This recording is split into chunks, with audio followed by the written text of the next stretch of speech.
ये कहानी है एक सुपरहिट मूवी स्टार क्रिस कोल और उसके असिस्टेंट जारा की। जारा इस वक्त ट्रैफिक में फंसी हुई है तो कोल अपनी गर्लफ्रेंड के साथ बैठ जारा का इंतजार कर रहा है। जारा के पास उसका कुछ सामान था। कोल ने अपनी गर्लफ्रेंड को बातों में उलझाया। जारा ने आकर चुपके से उसे वो बॉक्स दिया, पर कोल यहाँ अपनी गर्लफ्रेंड को प्रपोज नहीं बल्कि उससे ब्रेकअप कर रहा है। और इस बॉक्स में भी रिंग नहीं बल्कि महंगे से इयररिंग्स थे जो कोल उसे दे रहा है as a farewell gift. Zara और कोल वहाँ से निकल गए। वो दोनों क्रिस की आने वाली नई मूवी के बारे में बात करने लगते हैं कि कैसे उन्हें इस मूवी के लिए एक नया राइटर चाहिए। क्रिस ने जारा को कहा कि कल सुबह 8:30 बजे मेरे घर पहुंच जाना, हम एक नया राइटर ढूंढेंगे। तो दूसरी तरफ हमें दिखाई जाती है जारा की मोम ब्रुक, जो भी एक राइटर थी। जारा की दादी ब्रुक की एडिटर है। ब्रुक का पति चार्ली 11 साल पहले ही गुजर गया।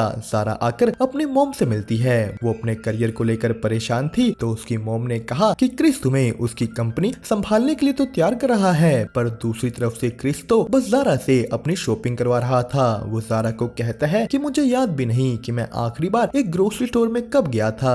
क्रिस एक बहुत ही पॉपुलर एक्टर होने की वजह से ये छोटी छोटी चीजें नहीं कर पाता। तो अगले दिन जारा उसकी मूवी के लिए नया राइटर ढूंढने में लग गई। वो क्रिस के घर पहुंचती है पर क्रिस ने अपने गेट का पासवर्ड बदल दिया था। वो जारा को कहता है कि तुम लेट हो, मैंने तुम्हें 8:30 बजे बुलाया था। जारा गुस्सा हो गई। वो गेट के ऊपर चढ़कर घर के अंदर पहुंचती है। उसने क्रिस को जाकर कहा कि मैं ये तुम्हारी नौकरी छोड़ रही हूँ। क्रिस उसे रोकने की कोशिश करता है कि तुम ऐसा नहीं कर सकती। तो जारा ने कहा कि तुमने मुझे रखा था ये कहकर कि तुम मुझे एक दिन प्रोड्यूसर बनाओगे और मैं तुम्हारी कंपनी चलाऊंगी, पर यहाँ मैं तुम्हारी एक्स गर्लफ्रेंड से तुम्हारा सामान ला रही हूँ। जारा कहती है कि एक मैं ही हूँ जो तुम्हारी कंपनी संभाल सकती है, क्योंकि मुझे पता है कि ये जो तुम मूवी कर रहे हो वो एकदम बकवास है। अब ये सुनकर क्रिस गुस्सा हो गया। उन दोनों की बहस और बढ़ गई। क्रिस कह देता है कि मैं ही तुम्हें नौकरी से निकाल रहा हूँ। जारा उसके घर से निकल जाती है। वो अपने घर गई। उसने अपनी मोम को सब बताया। तो अगले दिन क्रिस उनके घर पहुंच जाता है। वो सीधा घर के अंदर घुस गया। जारा की मोम डर गई कि ऐसे घर में कौन आ गया।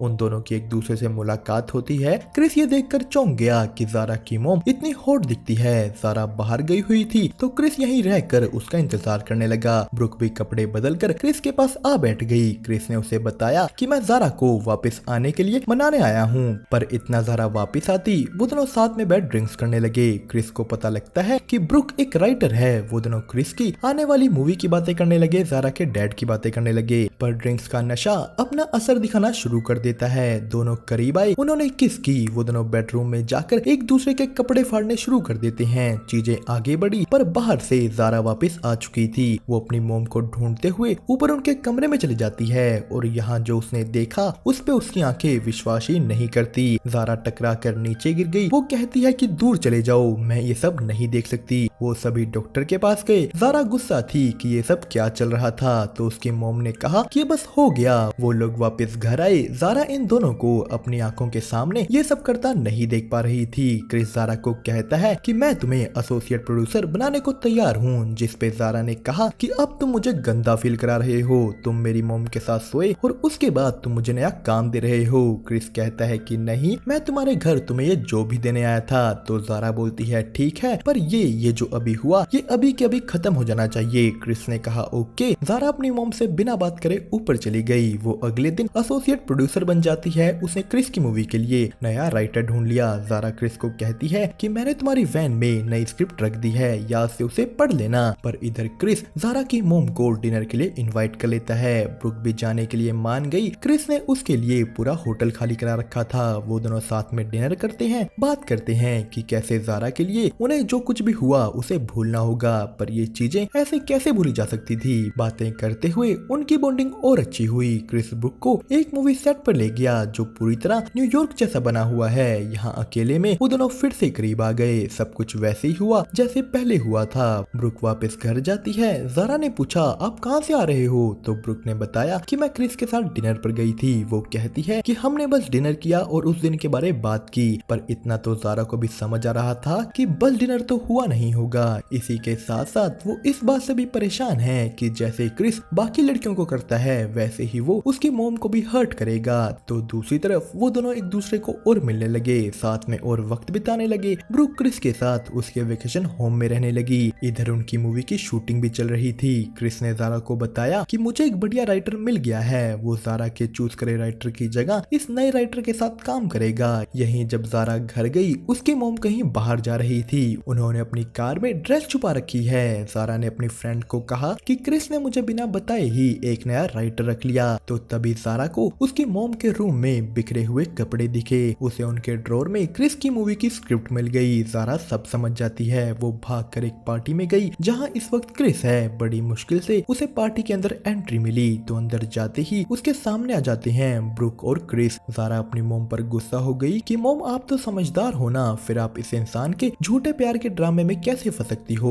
जारा की मॉम ने कहा नहीं जारा तुम गलत हो, हम दोनों एक दूसरे को सच में प्यार करते हैं। जारा की मॉम ने कहा कि मैंने ये प्यार तुम्हारे डैड की मौत के बाद अब फील किया है। ये सुनते ही जारा तो जैसे आग बबूला हो गई कि आप इस आदमी को मेरे डैड के साथ कैसे कंपेयर कर सकती हो। इसी के साथ साथ वो इस बात से भी गुस्सा थी कि क्रिस ने जारा के चूज किए राइटर की जगह ब्रुक को रखा। जारा अपनी मॉम को साफ साफ कह देती है कि अगर आप ये सब खत्म नहीं कर रहे तो मैं घर छोड़ के जा रही हूँ। जारा अपनी दोस्त के घर चली जाती है। ब्रुक और क्रिस ने भी बात की जहाँ ब्रुक ने कहा कि मैं क्रिसमस मनाने जारा की दादी के पास जा रही हूँ। इसी के साथ वो कहती है कि शायद जारा सही ही कह रही है, हमें साथ नहीं होना चाहिए। तो क्रिस ने कहा कि तुम ज्यादा मत सोचो, हम क्रिसमस के बाद मिलते हैं। पर आखिर में गलती से क्रिस के मुंह से लव यू निकल गया। ब्रुक ने ये सब बातें जारा की दादी के साथ शेयर की, जिन्होंने कहा कि तुम जारा की चिंता मत करो, उसे मैं संभाल लूंगी। तुम क्रिस को क्रिसमस मनाने के लिए यहाँ बुलाओ। इधर से जारा भी अपनी दादी से मिलने आ गई थी। वो भी सब बातें अपनी दादी के साथ शेयर करती है कि मॉम ने उसे डैड के साथ कंपेयर किया। तो जारा की दादी जारा को समझाती है कि तुम्हारी मॉम ने अपनी आधी से ज्यादा लाइफ अकेले बिता दी और अब अगर वो किसी के साथ खुश हैं तो तुम्हें उन्हें नहीं रोकना चाहिए। वो तुम्हारी मॉम होने के साथ साथ एक औरत भी हैं। और तभी वहाँ क्रिस भी आ गया। जारा की दादी ने जारा को कहा कि थोड़ा मैच्योर बिहेव करना।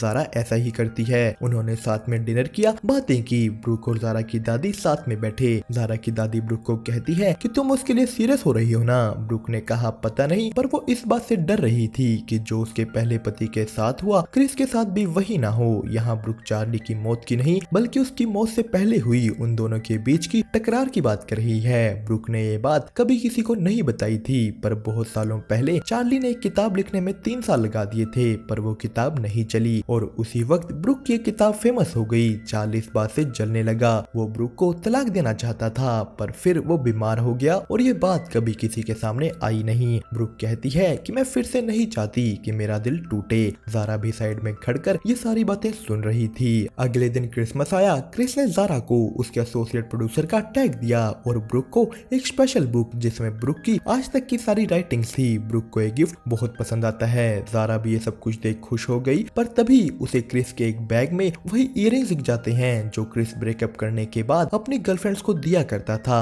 अब जारा यहाँ तो कुछ नहीं बोलती, पर घर जाते ही उसने क्रिस को कहा कि यहाँ से चले जाओ। जारा अपनी मॉम को बताती है कि यह आदमी कितना बेकार है। उसने कहा कि क्रिस मुझे काम पे तो तंग करता ही है, पर अब वो आपको भी हर्ट करने वाला है। उसने ब्रुक को उन इयररिंग्स के बारे बताया। क्रिस कहता है कि नहीं, ये सिर्फ एक गिफ्ट था। जारा ने ब्रुक से पूछा कि क्या ये आपको भी न्यूयॉर्क वाले सेट पर लेके गया था। क्रिस अपनी हर गर्लफ्रेंड को वहाँ ले जाता था। ब्रुक क्रिस को कहती है कि यहाँ से चले जाओ। वो पूरी तरह टूट गई। उसने जारा को भी कहा कि तुम्हें ऐसा नहीं करना चाहिए था। जारा ने दुखी होकर घर छोड़ दिया। इधर ब्रुक अकेली थी तो उधर क्रिस। इसी के साथ न्यू ईयर आ जाता है तो जारा को पता लगा कि क्रिस शूटिंग नहीं करना चाहता। क्रिस कहता है कि क्या हक है मुझे एक हीरो बनने का जब मैं असल में इतना बुरा हूँ। यहाँ क्रिस जारा को समझाता है कि वो इयररिंग्स मैंने जस्ट एक गिफ्ट समझ कर रखे थे, क्योंकि मुझे समझ नहीं आ रहा था कि मैं तुम्हारी मॉम को क्या गिफ्ट दूं। पर फिर मुझे एक बुक तैयार करने का आइडिया आ गया और वो इयररिंग्स बैग में ही पड़े रह गए। क्रिस कहता है कि और वो न्यूयॉर्क वाला स्टेज, वो ही तो बस एक ऐसी जगह है जहाँ फोटोग्राफर्स नहीं होते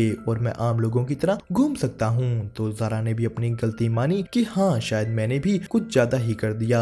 जारा अपनी मॉम के पास जाती है। उसने उनसे भी माफी मांगी कि मैंने आपको बचपन से लेके अब तक तंग किया, फिर भी आप मुझे सहती रही और यहाँ मैं हूँ जिसने आपको आपकी लाइफ में खुश भी नहीं रहने दिया। वो कहती है कि अब मैं समझ गई हूँ मॉम, आप अपनी लाइफ अपने हिसाब से जियो। दोनों माँ बेटियों ने एक दूसरे को हक कर लिया। जारा पूछती है कि अब क्रिस का क्या। ब्रुक ने कहा कि नहीं, वो सब अब खत्म हो चुका है। तो जारा क्रिस को लेकर एक ग्रोसरी स्टोर पहुंच गई। यहाँ कोई भी क्रिस को नहीं पहचान रहा। क्रिस आराम से घूम पा रहा था और इसी के साथ साथ जारा की दादी ब्रुक को यहाँ ले आई। क्रिस और ब्रुक एक दूसरे के सामने आते हैं। ब्रुक क्रिस और जारा को देखते ही समझ गई कि ये सारा जारा का ही प्लान है। जारा ने उन दोनों से से माफी मांगी कि ये सब मेरी गलती थी। वो तीनों के तीनों एक दूसरे से माफिया मांगने लग गए। ज़ारा उन दोनों को अकेले छोड़ के निकल गई। क्रिस ने अपने प्यार का इजहार किया। वहाँ बंद मॉल में बारिश होने लगती है। ये पूरा का पूरा मॉल ही ज़ारा का लगाया हुआ एक सेटअप था। एक साल बाद ज़ारा एक प्रॉपर प्रोड्यूसर बन गई। उसने क्रिस की कंपनी को पूरी तरह संभाल लिया।